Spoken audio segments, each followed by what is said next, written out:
उमड़े नी गंगा हो उमड़े नी जमुना हो उमड़े नी गंगा हो उमड़े नी जमुना हो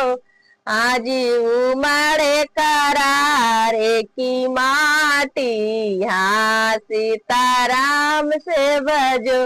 आज उमड़े करारे की माटी हाँ सीताराम से भजो वैसे ही उमड़े नी दूल्हे का बहिना हो वैसे ही उमड़े नी दूल्हे का बहिना हो उमड़ी के आई पदमपुर बाजारी हाँ सीताराम से भजो